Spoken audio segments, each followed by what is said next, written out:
Les métiers de la santé, nécessité d'évolution. Durant ces 20 décennies, les métiers de la santé ont évolué, ils ont subi des changements, de nouveaux métiers sont apparus, s'adaptant au monde moderne, d'où une nécessité d'adaptation, voire d'évolution. Une nécessité d'évolution. L'évolution du nombre de patients atteints d'une maladie chronique, plus de 20 millions de personnes en France, et l'apparition de déserts médicaux constitue un véritable défi d'adaptation pour notre système de santé. Conçu et développé pour répondre à la prise en charge de maladies aiguës, aussi bien dans la formation initiale, l'organisation des soins que du financement.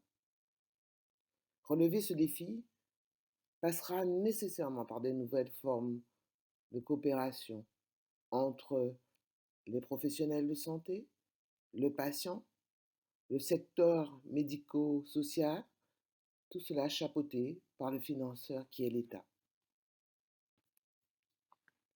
Selon l'OMS, en 2002, la santé publique représente l'ensemble des efforts consentis par des institutions publiques dans une société pour améliorer, promouvoir, protéger, restaurer la santé de la population grâce à une action collective. La santé publique se démarque ainsi de la médecine clinique essentiellement sur deux plans. Elle met davantage l'accent sur la prévention que sur les traitements curatifs. Elle développe une approche de population plutôt que de s'intéresser individuellement aux problèmes de santé des personnes. Un peu d'histoire. La notion de transition épidémiologique permet de comprendre comment les fonctions de la santé publique ont évolué dans le temps. Schématiquement, on distingue trois grandes périodes dans l'histoire de l'humanité. La première, le temps des épidémies et des famines, avant le XXe siècle. La phase de transition, première moitié du XXe siècle. La dernière, l'installation des maladies liées au vieillissement ou maladies chroniques, de la seconde moitié du XXe siècle à nos jours. Le temps des épidémies et des famines avant le XXe siècle. Cette période était dominée par les maladies infectieuses et les maladies liées aux carences alimentaires. L'espérance de vie était peu élevée. La santé publique avait essentiellement pour fonction de surveiller et de protéger la population en organisant la lutte contre les foyers de contagion des maladies infectieuses. Cette fonction de surveillance et de protection.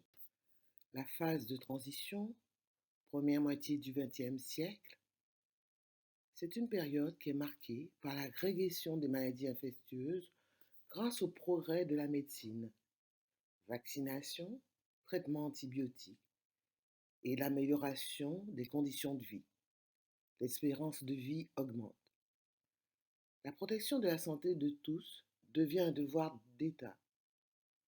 La charte de l'hygiène publique instaure une réglementation et une organisation sanitaire au niveau départemental et communal. Obligation de la vaccination contre la variole, déclaration de maladies infectieuses, désinfection des locaux, surveillance des sources d'eau potable, c'est une fonction de prévention, surveillance et de protection. L'installation des maladies liées au vieillissement ou maladies chroniques, seconde moitié du XXe siècle à nos jours, cette période est marquée par une quasi-disparition de la mortalité par maladie infectieuse. L'espérance de vie continue d'augmenter. Avec l'augmentation de l'espérance de vie, les maladies liées au vieillissement de la population se développent, telles que diabète, hypertension artérielle, maladie d'Alzheimer, par exemple. La santé publique développe alors une meilleure compréhension de la façon dont le style de vie et les conditions de vie, dont les facteurs sociologiques et environnementaux déterminent la santé. En 1986, la publication de la Charte d'Ottawa ajoute une nouvelle dimension à la santé publique en introduisant la notion de promotion de la santé. Selon la Charte d'Ottawa, la promotion de la santé signifie élaborer une politique publique saine, c'est-à-dire au-delà des soins, il est nécessaire que les divers responsables politiques intègrent la promotion de la santé dans leurs réflexions et leurs projets.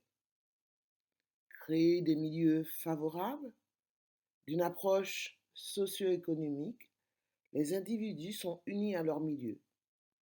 Cela engendre la nécessité de conditions de vie et de travail stimulantes, plaisantes et agréables. Renforcer l'action communautaire. C'est puiser dans les ressources humaines et physiques de la communauté pour stimuler l'indépendance de l'individu et le soutien social. Acquérir des aptitudes individuelles par des informations, éducation pour la santé, perfectionnement des aptitudes indispensables à la vie pour le développement individuel et social. Réorienter les services de santé par la création d'un système de soins servant les intérêts de la santé par tous les acteurs des services de santé. La santé publique assure dès lors des fonctions de promotion de la santé, prévention, surveillance et protection. Une démographie médicale en berne, une population vieillissante avec comme corollaire une explosion des maladies chroniques. D'autre part, il y a une apparition des déserts médicaux. En fait, c'est des territoires où l'offre médicale est insuffisante pour répondre aux besoins de la population. Ainsi, en 2020, la France comptait un peu plus de 350 000 habitants, répartis sur 1883 communes, se trouvant dans un désert médical, c'est-à-dire une accessibilité restreinte aux médecins généralistes, une distance accrue aux services d'urgence et une absence de pharmacie de proximité. Les maladies chroniques. Selon l'OMS, elle définit une maladie chronique comme une affection de longue durée, de 6 mois ou plus, d'où la notion de maladie de longue durée, évolutive, avec un retentissement sur la vie quotidienne. Elle peut générer des incapacités, voire des complications graves. On peut identifier une triple nécessité. Une nécessité démographique, avec une diminution des effectifs médicaux, et une augmentation de la demande de soins et des prises en charge de plus en plus complexes. Une nécessité économique, enrayer cette escalade des dépenses qui avait été identifiée dès les années 1970. Des mesures ont été mises en place pour tenter de freiner cette escalade des dépenses, alors essentiellement liées au système de soins. La dernière, une nécessité éthique. Des patients compétents, exemple des patients experts, veulent être dorénavant acteurs dans la prise en charge de leur santé. Plusieurs défis sont à relever. À ces différentes problématiques, il faut apporter des réponses qui le sont, notamment par la mise en place des différentes politiques de santé publique qui sont déclinées sous forme de plans ou de programmes au niveau national. Elles ont relayé depuis 2009 par les agences régionales de santé, ARS, au niveau régional. Politique de santé publique. En 2002, l'Organisation mondiale de la santé a identifié 9 fonctions essentielles de la santé publique, parmi lesquelles l'élaboration de politiques et planification en matière de santé publique, sur laquelle nous nous attardons plus particulièrement. Élaborer des politiques et une législation pour encadrer l'exercice de la santé publique de façon à améliorer l'état de santé et de la qualité de vie, réduire les inégalités vis-à-vis de la santé, sauvegarder la santé de la population, alléger la charge des maladies. Élaborer et évaluer des plans pour promouvoir et protéger la santé publique. Les politiques de santé publique sont dorénavant devenues une affaire d'État. Quelles sont ces nouvelles stratégies? Les stratégies les plus récentes sont celles de 2009. Loi Hôpital, Patients, Santé et Territoire, loi dite HPST, loi Bachelot, est particulièrement importante, car c'est la première fois que l'on s'attaque au système de santé au lieu de l'assurance maladie. Le titre H du texte réorganise en fait l'hôpital autour de communautés hospitalières de territoire. Le titre T de la loi s'occupe de l'organisation territoriale du système de santé en créant les ARS, Agences régionales de santé. Voyons un peu plus près les missions de ces ARS, Agences régionales de santé. Elles sont chargées par la loi HPST de 2009 de mettre en œuvre au niveau régional la politique de santé publique et de réguler, d'orienter et d'organiser, notamment en concertation avec les professionnels de santé, l'offre de services de santé, de manière à répondre aux besoins en matière de soins et de services médico-sociaux et à garantir l'efficacité du système de santé au niveau territorial. Leur champ d'action est donc particulièrement étendu. L'accessibilité. Environ 8% de la population en France, soit 5,3 millions de personnes, fait face à une situation de faible accessibilité à une médecine de qualité dans un délai approprié. Dans cette accessibilité, il y a une dimension spatiale, mais également de temporalité. Nécessaire évolution en tenant compte de l'augmentation constante du nombre des patients, du souhait des patients d'être traités sur leur lieu de vie, de la maîtrise des dépenses de santé en favorisant une prise en charge ambulatoire. Ma santé 2022, le plan s'articule autour de 4 axes prioritaires. Le renforcement de l'offre de soins dans les territoires, au service des patients, par la présence médicale soignante accrue, la mise en œuvre de la révolution numérique en santé pour abolir les distances, une meilleure organisation des professionnels de santé pour assurer une présence soignante pérenne et continue, la confiance faite aux acteurs de territoire pour construire des projets et innover dans le cadre d'une responsabilité territoriale. On prendra l'exemple un peu plus tard et on s'intéressera au CPTS, Communauté professionnelle territoriale de santé. Dans le plan Ma Santé 2022, des réponses ont été apportées aux patients porteurs de maladies chroniques, en facilitant l'accès aux soins, en tenant compte de la qualité de ces soins, en les maintenant à domicile, en assurant un confort lors des prises en charge, en tenant compte du facteur financier, privilégiant une diminution des coûts.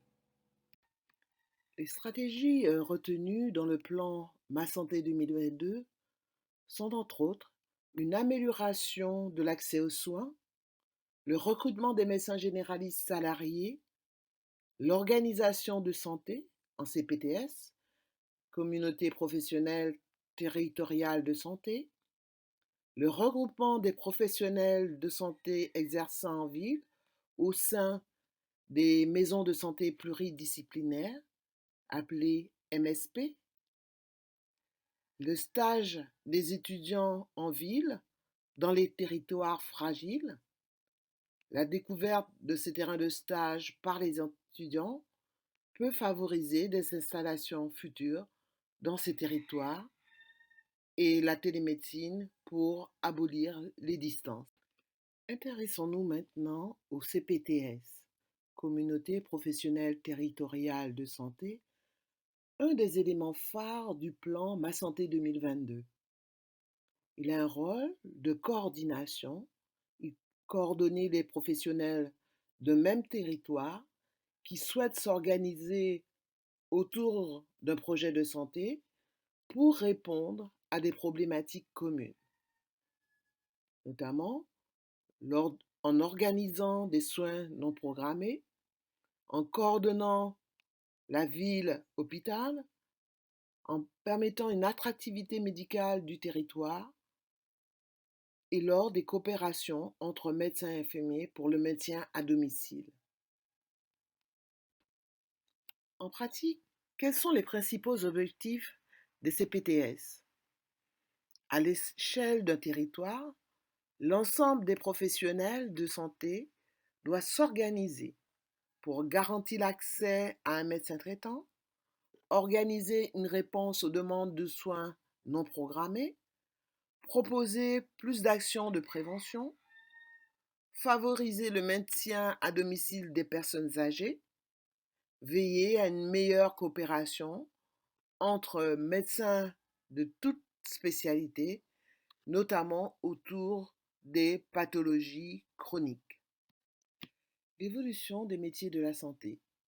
Je parlerai de deux professionnels de santé, notamment les assistants médicaux et les infirmiers de pratique avancée. Les assistants médicaux permettent de libérer du temps médical. Comment? Par la préparation et le déroulement de la consultation, par l'organisation et la coordination en lien avec d'autres intervenants, par l'accueil du patient, la gestion du dossier informatique, quelques tâches entre autres. Le deuxième, l'infirmier de pratique avancée, là c'est par une délégation de tâches. Celui-ci officie au sein d'une équipe et en accord avec les médecins, l'infirmier de pratique avancée va mener des actions de prévention, de dépistage. Il va également assurer une surveillance clinique, il adapte ou prescrit des traitements ou des examens pour une meilleure prise en charge des patients atteints de maladies chroniques. Nous allons laisser la parole au Dr Florelle Bradamantis, médecin inspecteur de santé publique, directrice de l'Agence régionale de santé de Guadeloupe, Saint-Martin et Saint-Barthélemy.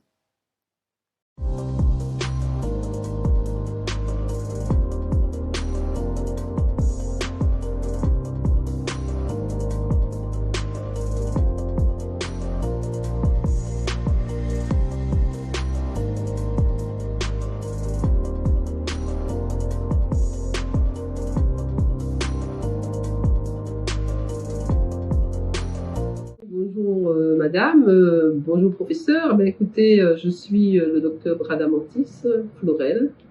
Je suis la directrice générale adjointe donc, de l'Agence régionale de santé. Et mon métier est d'être médecin. Donc, je suis docteur en médecine et je suis surtout médecin inspecteur de santé publique et médecin général donc de santé publique. Et je suis donc à l'ARS depuis sa création en 2010. Donc, en tant que directrice générale adjointe donc, de l'agence, je suis auprès donc, de Valérie Lenux, directrice générale donc, de l'ARS de Guadeloupe, donc, qui m'a demandé d'occuper donc, des fonctions pour vérifier avec elle la réalisation donc, des objectifs stratégiques, la mise en œuvre des objectifs stratégiques donc, de l'agence. J'ai aussi comme autre fonction de travailler à la transversalité au sein de l'agence, et aussi au dialogue régulier entre les directeurs métiers donc de l'agence. Et puis il y a un dossier tout particulier qui m'est confié, qui est celui donc du suivi donc de la chlordécone. Et puis bien évidemment, comme DGA, je suis amenée à assurer donc l'intérim de la DG quand elle est absente et être présente à tous les instants.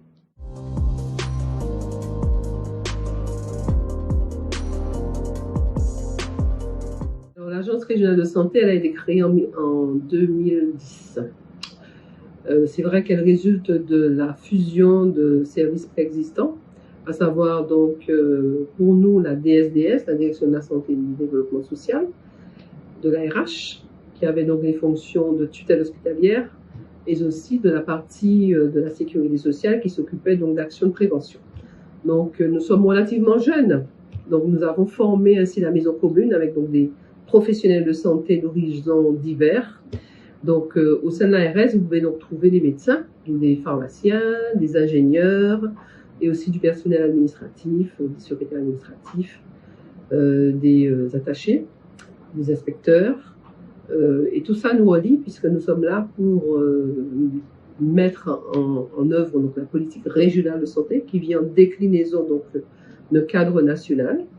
Et tout ça pour répondre donc aux besoins de santé qui sont identifiés donc, par les acteurs et nous-mêmes au niveau donc, de la région.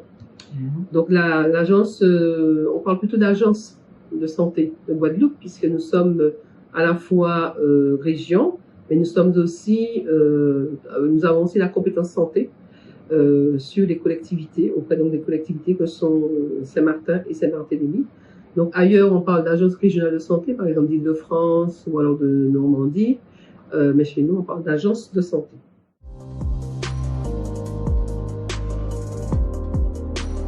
C'est vrai que j'ai dressé un petit peu le cadre, et quand on y regarde un peu plus près, on voit que l'ARS elle-même, on va parler plutôt de la Guadeloupe hein, pour l'instant, pour le moment. L'ARS, c'est d'abord une direction générale, avec plusieurs services qui sont donc vraiment dans le volet stratégique et de développement stratégique, donc des missions sur le terrain. Et c'est aussi 4 directions métiers. Donc la première, c'est la direction donc, de l'évaluation et de la réponse aux besoins des populations. Et c'est vraiment celle-là qui permet d'identifier, d'analyser les besoins et de mettre en œuvre donc, des actions de prévention qui vont bien, qui permet aussi donc, de développer l'innovation et la recherche, et qui permet aussi de travailler sur les dossiers tels que l'éducation thérapeutique du patient, les filières et parcours. Et c'est vraiment une direction interface avec l'extérieur. Donc on parle de direction interface avec l'intersecteur, l'intersectoriel, puisqu'à son niveau aussi, on travaille autour donc, de la démocratie en santé. Et c'est toute la partie qui noyote un peu la promotion, l'innovation, la recherche et qui travaille avec les collectivités dans le cadre de ce qu'on appelle les contrats locaux de santé, par exemple. Donc c'est une direction qui est importante. Et puis après, il y a la direction de l'animation et de l'organisation des structures de santé, la DAOS.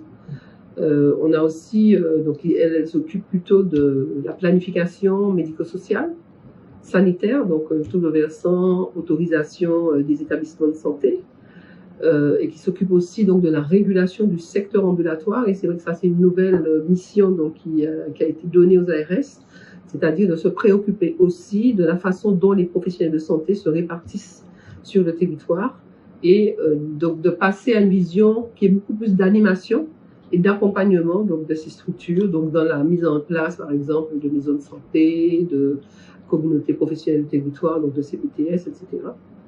Puis après, on a la mission la direction qui concerne beaucoup les étudiants et les professionnels de santé, qui est la DAPS, pour Direction de la démographie des professionnels de santé. Et c'est vraiment celle-ci qui est en étroite liaison avec l'université et qui sert vraiment à accompagner donc, les étudiants dans le cursus, donc dans l'autorisation, dans la formation, dans le volet pédagogique, aussi pour la formation de l'interne, de l'infirmier, et qui est pour vous, au niveau de l'université, le cœur de métier. Et puis on a aussi une direction qui est très très importante, qui est la direction de la veille et de la sécurité sanitaire, qui travaille à l'anticipation, à la gestion des crises, à l'observation, donc à l'alerte. Et c'est elle qui permet qu'effectivement nous arrivions à gérer certaines crises, telles que celle inhérente à la dengue, chikungunya, parce que là-dedans, on a plusieurs services. On a le service de la lutte antivectorielle, le service santé-environnement, et on a aussi le service qui planifie pour répondre parfaitement à la crise. Et puis évidemment, l'ARS, c'est aussi une communauté d'hommes et de femmes. Et il nous faut pour cela une direction des affaires internes qui aussi veille à la santé, à la qualité de vie au travail, à la progression des agents et à la rémunération. Et aussi, dans la direction générale, ce que j'ai oublié de dire et qui est important aussi pour nous, c'est qu'on a une direction des affaires financières et c'est elle qui va aussi nous permettre donc, de veiller à ce que les acteurs reçoivent donc, les bons financements au bon moment. Alors, ce qu'il faut aussi se dire, c'est que dans tout ça, l'agence c'est un établissement public. Par établissement public, ça veut dire qu'elle a une autonomie, donc l'agence a une autonomie de fonctionnement, a une autonomie budgétaire, mais elle travaille malgré tout en étroite collaboration avec le préfet. Et donc le préfet, lui, il préside le conseil de surveillance qui veille à ce que l'agence remplisse ses objectifs, évalue ses actions et puis attribue les financements aux bons opérateurs et dans des façons complètement orthodoxes.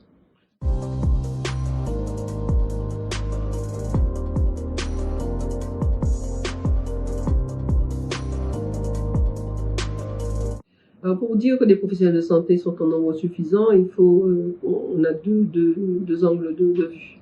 On a le premier angle qui vise à dire est-ce que, pour le nombre qu'ils sont et pour les besoins qui sont exprimés, est-ce qu'ils arrivent à couvrir donc, ces besoins-là? Donc ça, c'est le premier angle de vue.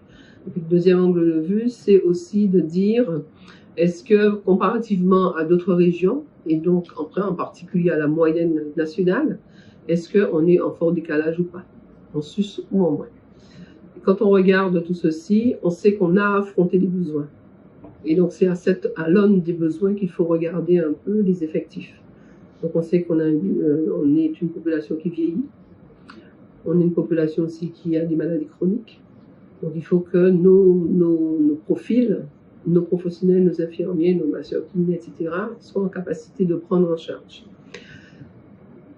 Après, on peut effectivement dire qu'on a des densités qui sont inégales.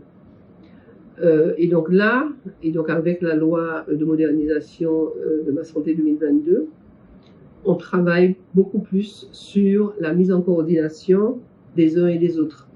Donc le médecin travaille plus avec l'infirmier, etc., de façon à ce qu'il puisse y avoir une gestion du parcours du patient qui lui permette d'avoir une réponse, quelle qu'elle soit, mais en tout cas d'entrer donc dans le système, d'entrer dans une filière. Et à partir de ce moment-là, si c'est par le biais de l'infirmier donc remplit donc les missions qui sont les siennes, des missions qui peuvent être déléguées, donc par le médecin par exemple, et arriver à passer la main, passer des informations à travers le dossier médical aux autres opérateurs. Donc on a des situations qui sont très hétérogènes. On a beaucoup augmenté notre densité médicale, donc depuis 2015, on peut se dire qu'on a gagné des points. Nous restons en sous-densité par rapport à la métropole, mais ça s'améliore, la situation s'améliore et le corps se rajeunit, c'est ce qui est bien. Quand on regarde le corps des infirmiers, on a 2,5 fois plus que la densité infirmière au national, donc on est bien doté. C'est pour ça qu'on se dit que c'est aussi une chance et qu'il faut que les médecins et les infirmiers puissent travailler ensemble. Quand on regarde les masseurs-kinés, on en a aussi beaucoup. Les dentistes, on n'en a pas suffisamment. Les sages-femmes, on est bien. On est même un petit peu au-dessus quand on regarde les sages-femmes libérales. Donc, la réponse ne peut pas être univore, quoi. On ne peut pas dire qu'on n'en a pas suffisamment, mais il faut toujours regarder ça. Et c'est un peu ce qu'il faut sortir, il faut faire passer aussi aux étudiants.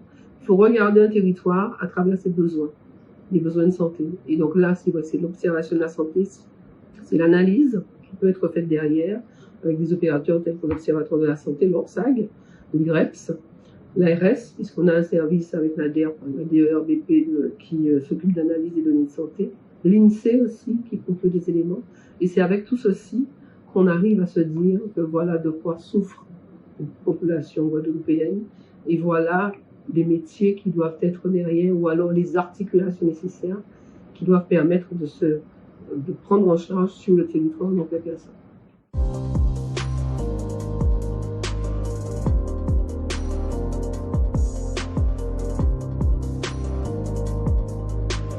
Donc, on a beaucoup plus de mesures incitatives concernant les étudiants et les internes en médecine. Bon, les autres? Le premier qu'il faut entendre, c'est le contrat d'engagement de service public. Alors, pour les autres, beaucoup moins, nous, en tout cas en ARS, mais c'est plus le champ des collectivités territoriales. Par contre, nous, et ça c'est le Ségur Santé de 2020 qui l'a redit, plutôt que d'avoir à essayer de refaire revenir, c'est déjà essayons de les garder. Et donc essayons de leur donner les meilleures conditions possibles pour que les jeunes puissent avoir une formation qui soit digne de celle qu'ils auraient en métropole. Et donc faisons pour densifier l'université, lui permettre donc d'avoir des professionnels en nombre et en quantité et en qualité pour les entourer. C'est aussi peut-être travailler à l'obtention donc de bourses d'études, à l'obtention donc de formation, des conditions de formation initiale bien sûr, on en a parlé, mais aussi de formation continue. Peut-être aussi faciliter la venue de personnes donc de l'extérieur pour développer leur formation. Et donc il y a eu une série comme ça de propositions qui ont été faites lors du Ségur Santé, qu'on pourra développer dans un certain temps, qu'on pourra présenter ultérieurement, et qui visent surtout à faire que nos territoires soient attractifs pour nos étudiants et que pour nos lycéens, qu'ils aient envie de rester. Vous venez d'écouter le docteur Florel Bradamantis, que nous remercions pour sa participation. Nous allons maintenant faire une brève présentation des métiers de la santé, ceux de la filière MMOPK et quelques autres. Selon la définition de l'Organisation mondiale de la santé est un état de complet bien-être physique, mental et social, et ne consiste pas seulement en une absence de maladie ou d'infirmité. Cette définition date de 1946, et elle est toujours d'actualité. La santé est à la fois un enjeu individuel et collectif. Elle est un idéal pour chacun d'entre nous, mais peut aussi concerner une population entière. Vous avez par exemple vu dans les diapositives précédentes que les mesures de santé publique visaient le bien-être de la société au sens large. À partir de la définition que nous venons de voir, nous pouvons définir les métiers de la santé comme tout métier contribuant de près ou de loin au maintien et à l'amélioration de la santé des individus et des populations. Vous êtes inscrit en PASFAS et vous connaissez très certainement les différents débouchés de votre formation, qui peuvent être vers la filière médecine, la filière maïeutique, la filière odontologie, la filière pharmacie et la filière de masseur-kinésithérapeute. Si vous décidez de suivre la filière médecine, vous aurez un jour à choisir votre spécialité. Il en existe des dizaines et elles sont très variées, pouvant aller de la psychiatrie à la médecine du travail, de la dermatologie à la néphrologie, pour ceux qui s'occupent des reins, ou encore de la médecine générale à la médecine légale. Il y a également de multiples spécialités chirurgicales. Les spécialités médicales tendent à devenir encore plus spécialisées. Dans une spécialité, vous pouvez encore retrouver de nombreuses sous-spécialités. Il y a, par exemple, des oncogériatres ou des cardio-rythmologues. Il est important de connaître l'organisation des formations qui vous sont ouvertes. Pour la filière médicale, la formation se fait en 3 cycles et dure entre 10 et 12 ans. Le premier cycle dure 3 ans et à la fin de celui-ci, vous obtiendrez le diplôme de formation générale en sciences médicales. Le deuxième cycle dure également 3 ans, mais vous obtiendrez à la fin de celui-ci le diplôme de formation approfondie en sciences médicales. Entre le deuxième et le troisième cycle, le concours qui est récemment devenu l'EDN, épreuve dématérialisée nationale, permettra de classer les étudiants dans 13 groupes de spécialités. Vous choisirez votre spécialité et votre lieu d'internat selon votre classement. L'internat, c'est le troisième cycle, qui lui dure de 4 à 6 ans en fonction des spécialités. L'internat, qui pour rappel correspond au troisième cycle, se divise désormais en 3 phases. La phase socle dure 1 an, la phase d'approfondissement de 2 à 3 ans et la phase de consolidation d'1 à 2 ans selon les spécialités. Entre chaque phase, une évaluation aura lieu. C'est durant la phase de consolidation que l'interne devient un docteur junior avec plus de responsabilités. Si vous choisissez la filière maïeutique, vous deviendrez sage-femme ou maïeuticien dans le cas d'un homme. Vous vous occuperez principalement des femmes avant, pendant et après leur grossesse. La formation se déroule en 2 cycles, pour une formation totale de 5 ans. Au cours du premier cycle, vous obtiendrez en 3 ans le diplôme de formation générale en sciences maïeutiques. Le deuxième cycle, de 2 ans, vous permettra d'obtenir le diplôme de formation approfondie en sciences maïeutiques. Si vous préférez suivre la filière odontologie, vous aurez ensuite le choix entre 3 spécialités: la chirurgie orale, la médecine bucco-dentaire et l'orthopédie dentofaciale. La formation en odontologie se déroule en 3 cycles. Le premier cycle dure 3 ans et permet l'obtention du diplôme de formation générale en sciences odontologiques. Le deuxième cycle dure 2 ans et permet d'acquérir le diplôme de formation approfondie en sciences odontologiques.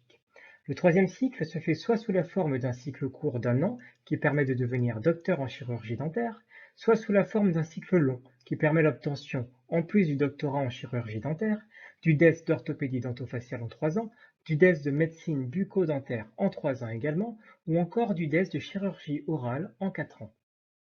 La filière pharmacie ouvre la porte à plusieurs spécialités. On peut choisir de devenir pharmacien d'officine, donc de travailler dans des pharmacies de ville, pharmacien hospitalier pour travailler à l'hôpital, pharmacien biologiste médical dans les laboratoires, ou encore pharmacien d'industrie au sein de l'industrie pharmaceutique. Il y a aussi la possibilité de faire de la recherche. La filière pharmacie se déroule également en 3 cycles. Le premier cycle de 3 ans, qui donne le diplôme de formation générale en sciences pharmaceutiques, le deuxième cycle de 2 ans, qui permet l'obtention du diplôme de formation approfondie en sciences pharmaceutiques.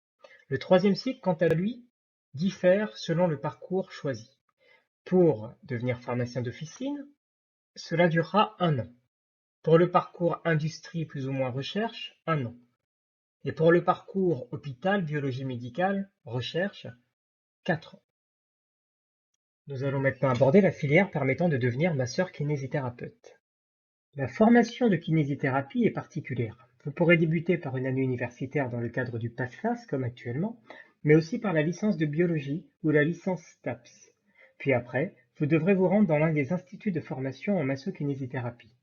Lors du premier cycle, vous aborderez les fondamentaux, puis vous ferez un deuxième cycle pré-professionnel. Nous venons d'aborder les métiers en lien avec la filière MMOPK. Mais les professionnels de santé sont beaucoup plus nombreux que ça. Il existe environ 200 métiers liés à la santé. Nous avons choisi de vous mettre quelques-uns, mais la liste n'est pas exhaustive. Tous les métiers sont importants, nous contribuons tous à une chaîne à plusieurs maillons. Parmi les autres métiers, vous en connaissez plusieurs: infirmiers, aides-soignants, ambulanciers, psychologues, podologues. Certains d'entre vous connaissent peut-être au moins les ergothérapeutes, les auxiliaires de vie, les éducateurs spécialisés ou encore les orthodontistes. Le choix est vaste. Alors pourquoi choisir un métier de la santé? Je pense que si vous êtes là aujourd'hui, c'est parce que vous avez déjà de bonnes raisons. Nous allons peut-être vous en fournir davantage. Il y a d'abord la sécurité de l'emploi. La plupart des métiers de la santé garantissent un accès à l'emploi. Comme nous l'avons vu, les métiers de la santé sont très diversifiés et même lorsque l'on emprunte l'une des filières, il est encore possible d'affiner son choix. Ce sont des métiers humains, au contact de l'autre, où l'on peut prendre soin. Grâce à ces métiers, nous apportons notre pierre à l'édifice pour améliorer le bien-être individuel et collectif. Enfin, ce sont des métiers où l'apprentissage est permanent, où il est possible de découvrir de nouvelles choses tous les jours. Lorsque vous serez un professionnel de santé, vous pourrez exercer de multiples endroits, au sein d'un cabinet de ville isolé, en groupe, voire en maison de santé pluriprofessionnelle. Vous pourrez devenir salarié au sein de centres de santé, être embauché dans des structures hospitalières publiques comme le centre hospitalier universitaire, les hôpitaux périphériques ou encore les dispensaires en Guyane. Vous pourrez également être accueilli dans des établissements d'hébergement de personnes âgées dépendantes, ou dans des lieux plus originaux, comme les prisons, les stations thermales, ou encore les écoles pour ne citer que cela. Le CHU de Pointe-à-Pitre en Guadeloupe fait partie des structures qui pourraient vous accueillir. Nous vous laissons écouter l'interview de M. Gérard Cotellon, ancien directeur de l'établissement. La crise Covid a conforté une conviction que je portais depuis très longtemps, à savoir que un système de santé qui dysfonctionne a des impacts sur le plan économique assez dramatiques, et on le voit. Autrement dit, il ne peut pas y avoir de développement économique dans aucun pays, il ne peut pas y avoir même d'activité économique pérenne avec un système de santé qui dysfonctionne, avec le fait que les personnes ont des difficultés à se faire soigner ou qui n'ont pas confiance dans le système de santé. Pourquoi j'introduis mon propos de la sorte, c'est pour vous dire que je porte aussi la conviction que les professionnels de santé que nous sommes et que vous êtes appelés à devenir sont au cœur du développement économique, quel que soit l'endroit où vous exercez. Cela est particulièrement vrai en Guadeloupe, où nous sommes, entre guillemets, victimes de notre insularité, où nous pouvons, au moment des crises, en tout cas dans un premier temps, après crise, compter que sur nous-mêmes. Donc, cela veut dire que nous devons avoir des professionnels de santé bien formés, des professionnels de santé qui occupent le territoire et qui ont pleinement conscience du rôle qu'ils ont à jouer auprès de la population, du rôle qu'ils ont à jouer auprès des autorités publiques, du rôle qu'ils ont à jouer dans le domaine économique, en rassurant les acteurs économiques sur la possibilité qu'ils ont d'investir dans un pays où, notamment sur le plan sanitaire, les choses sont bien tenues. Nous sommes au CHU de la Guadeloupe. C'est un établissement qui a une histoire, qui commence à être ancienne, mais qui a surtout un avenir. Notre avenir se situe sur le nouveau site de Perrin, sur le nouveau site hospitalier, un site flambant neuf. D'aucuns disent que ce sera, sur le plan architectural, un des plus beaux sites hospitaliers de France. Mais il ne suffit pas d'avoir des murs flambant neufs, avoir un projet architectural de qualité. Il va falloir faire vivre cet outil et faire en sorte que le service rendu à la population soit à la hauteur et de qualité. Pour cela, nous avons besoin de médecins. Je parlais tout à l'heure des difficultés liées à l'insularité de la Guadeloupe. Nous avons la chance d'avoir une faculté de médecine. Nous nous battons avec le professeur Suzy Duflo, doyen de la faculté, avec le professeur Eustache Janqui, président de l'université, pour avoir une faculté de plein exercice, c'est-à-dire qui amène les étudiants jusqu'à l'internat, de sorte qu'on puisse garantir sur la Guadeloupe, sur la Martinique, sur l'interrégion Antilles-Guyane, garantir un renouvellement de génération des professionnels de santé et notamment des médecins.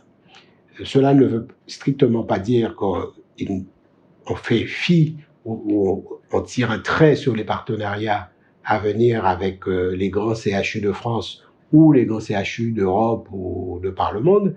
Le sujet de la mobilité est un vrai sujet. Nous, au CHU de Pointe-à-Pitre, nous faisons le choix d'accompagner cette mobilité pour que les jeunes professionnels aillent se confronter à d'autres réalités, à d'autres équipes et reviennent sur le territoire avec le niveau de formation qui convient.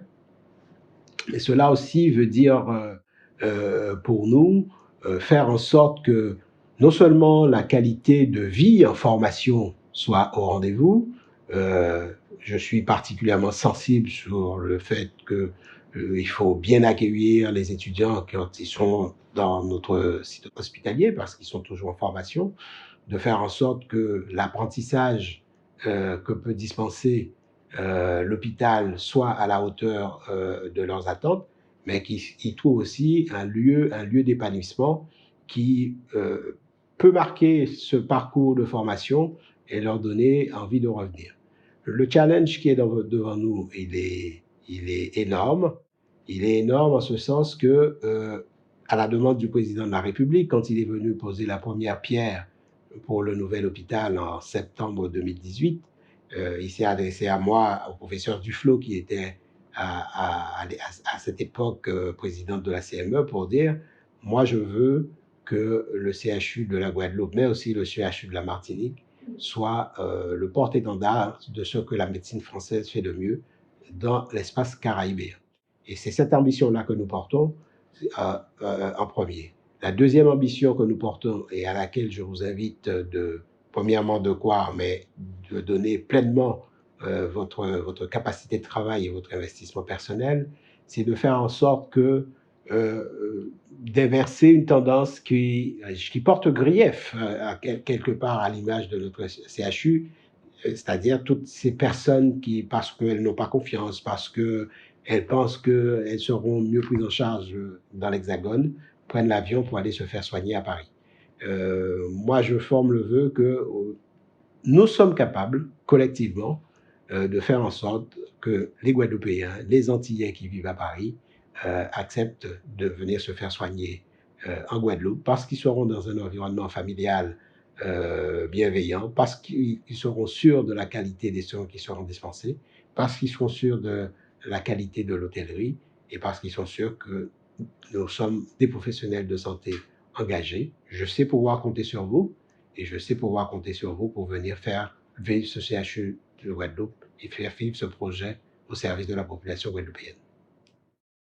Vous venez de voir le Centre hospitalier universitaire de Pointe-à-Pitre, structure hospitalière, et maintenant nous allons nous intéresser aux structures ambulatoires, avec le président de la Fédération des maisons de santé pluriprofessionnelles Antilles-Guyane, qui va aborder les structures d'exercice coordonné. Franck Massé, médecin généraliste, installé depuis 2009 à Ducos, à la maison de santé de Ducos en Martinique. J'ai fini mes études, mon internat en Martinique. Et puis, depuis donc 2009, je suis installé. 2011, nous avons créé la maison de santé de Ducos. Et puis, je suis maître de stage universitaire depuis 2013. Maître de conférence associé au département de médecine générale depuis 2017 et président de la fédération des maisons de santé Antilles-Guyane depuis 2013 où on a organisé un petit à petit les choses entre Guadeloupe, Martinique et Guyane.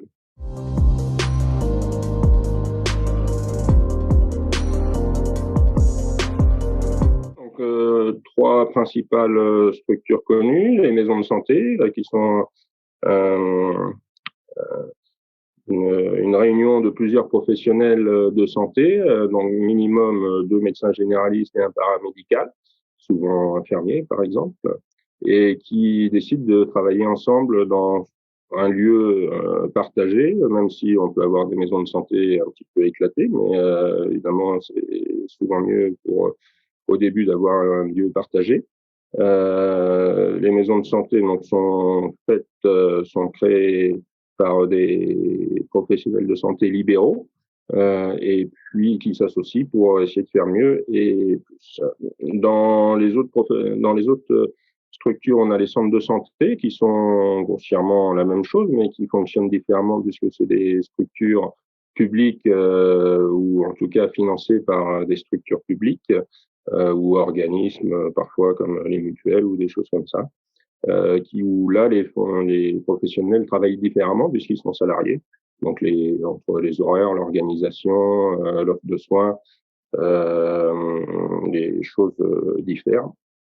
Et évidemment, c'est plus la structure qui va monter les projets, alors que dans une maison de santé, c'est plus les professionnels eux-mêmes qui, par la maison de santé, montent les projets. Et puis, dans l'autre structure récente en France et dans les Antilles, qui vient de la loi Bachelot, c'est les CPTS, Communauté professionnelle territoire de santé, où là, c'est à une échelle plus importante du territoire, essayer d'organiser, de réunir les différents professionnels sur un projet partagé. Là, on en est aux prémices des CPTS dans nos territoires. Ça demande une expérience de coopération, de coordination supérieure et qui n'est pas tout à fait encore à jour chez nous, mais c'est le début, on progresse.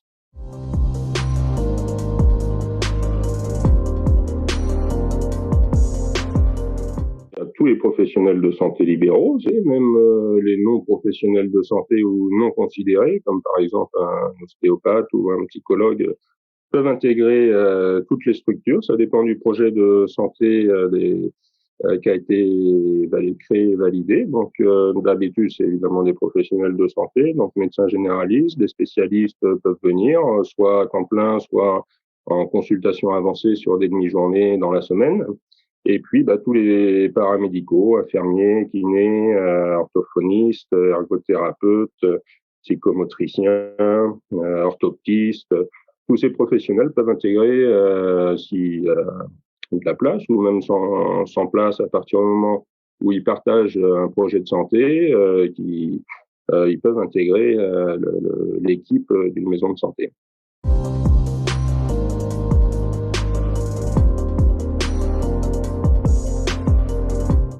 Le but des maisons de santé, c'est d'avoir une pluriprofessionnalité, travailler tous ensemble entre les médicaux et les paramédicaux. Donc, par définition, déjà, une maison de santé, c'est minimum 2 médecins généralistes et un paramédical.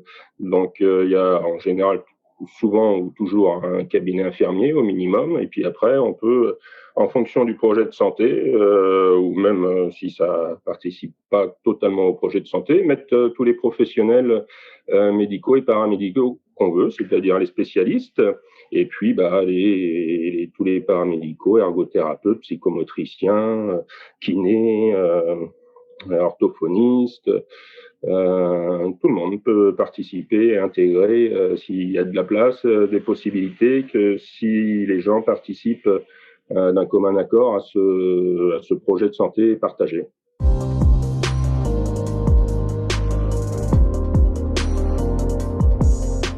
L'intérêt, c'est de travailler en équipe, donc c'est-à-dire d'avoir des personnes à côté de soi pour s'entraider, partager sur des dossiers, avoir une activité de coordination des soins et de coopération, créer des protocoles communs, faire une prise en charge qui se ressemble à l'intérieur de la structure, quand bien même que les professionnels sont différents, afin que tout le monde ait